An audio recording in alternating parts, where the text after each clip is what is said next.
చాలామందికి ఫేవరెట్ అయిన ఆలూతో ఈరోజు ఒక డిష్ని చూద్దాం. ముందుగా ఆలూని పీల్ చేసుకుని ఈ విధంగా ముక్కలుగా కట్ చేసి పెట్టుకోవాలి. ఒక 5 నుండి 6 ఎండుమిరపకాయలు, చెక్క, లవంగ, పచ్చి కొబ్బరి, ధనియాలని తీసుకొని ఈ విధంగా కోర్స్గా పౌడర్గా చేసి పెట్టుకోవాలి. ఇప్పుడు ప్యాన్ పెట్టుకొని ఆయిల్ వేసుకోవాలి. ఆయిల్ హీట్ అయిన తర్వాత తాలింపు గింజలు వేసుకుని ఫ్రై చేసుకోవాలి. ఈ ఫ్రై అయిన తర్వాత కరివేపాకును కూడా వేసుకుని ఫ్రై చేసుకోవాలి. నిలువుగా తరిగిన ఆనియన్స్ని యాడ్ చేసుకోవాలి.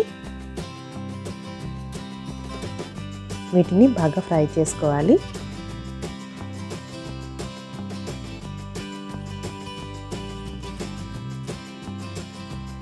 ముందుగా కట్ చేసి పెట్టుకున్న ఆలూని వీటిలో యాడ్ చేసుకోవాలి.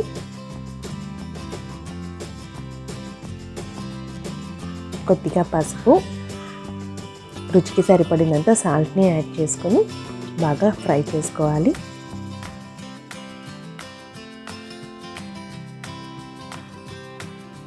ఒక 5 మినిట్స్ పాటు మూత పెట్టుకోవాలి. ఇప్పుడు ముక్క మెత్తగా అయిన వరకు చూసుకొని మనం ముందుగా ప్రిపేర్ చేసుకున్న కోకోనట్ మసాలాని ఇందులో యాడ్ చేసుకోవాలి.